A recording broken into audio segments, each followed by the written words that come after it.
I'm Mark Thrower, I'm the Managing Editor of Energy and Buildings and Industry, and I'm at a very noisy and busy EMEX 2018 with Anthony Hatfield of Rolls-Royce. Anthony, how important is energy and sustainability in your organisation? So energy has very much been on our corporate agenda for a long time now. We've got a number of energy-related corporate targets, and obviously energy and sustainability feeds into our corporate social responsibility and our aspiration towards a sustainable future. On an annual basis, we spend around £1 billion on research and design, looking at how we can improve the energy efficiency of our products. And in parallel to that, as part of the energy team, we're looking to, across our global property portfolio, to make sure that our estate is as energy efficient as possible.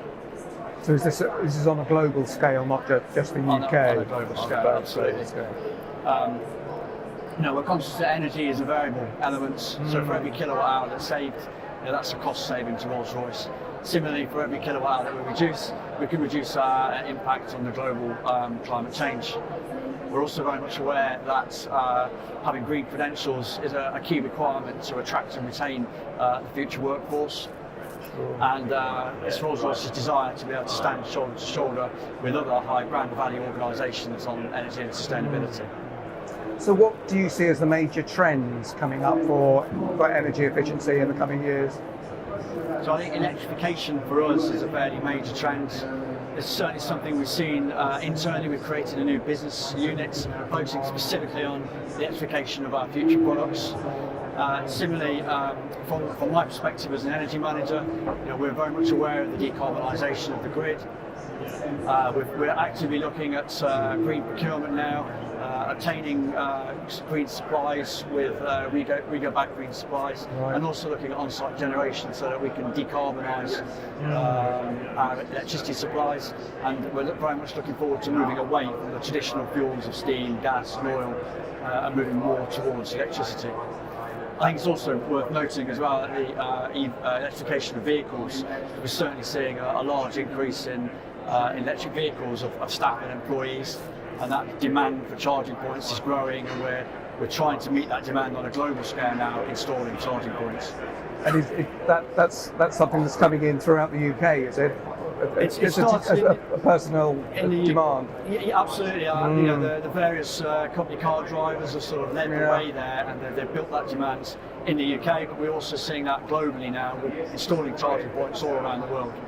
And has Rolls-Royce committed to targets for reducing energy? Yes, so as I mentioned before, we've got two corporate targets. The first is an energy target, and the second's a carbon target. And what are they? So the energy target is a 30% reduction by 2020 on consumption. This is a normalised target on revenue. So this is based on a 2014 baseline, and over the last 4 years, we actually achieved the 2020 target early, at the end of last year. So we reduced our consumption down from 115 to 81 megawatt hours per £1 million revenue. So we're actually well ahead of track on the consumption target, and we're currently looking to redo those targets as part of our 2030 strategy. The other target is a greenhouse gas reduction target.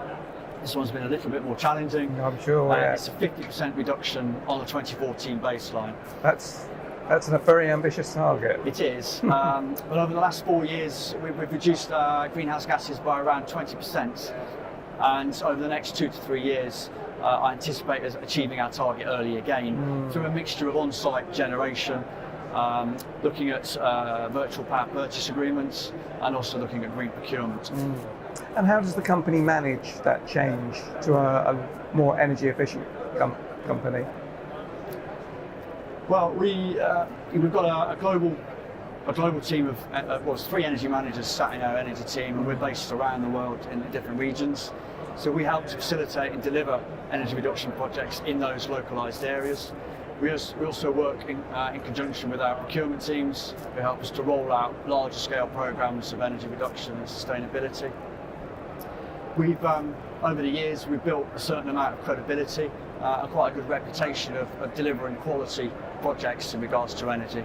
So we work with a number of our stakeholders in those regions and that facilitates the delivery of these type of projects. You've been collaborating with a number of companies, including Schneider Electric. How does that work? So as I said, we're a very small internal energy team, and then we have a large reliance on our trusted supply partners to help us deliver our aspirational targets. Schneider joined Rolls-Royce around 3 years ago now. They deliver a whole suite of energy management services, including reporting, looking after our compliance, getting involved in energy auditing. There are two areas of specific note. They added value recently through their water and through their mineralogical and metallurgical exemption work for the climate change levy. Through both of those schemes, we've seen significant ongoing annual savings and significant rebates as well. So they've integrated quite seamlessly with the other supply partners that we use, and it's been a very successful collaboration today. Anthony, thank you very much indeed. Thank you.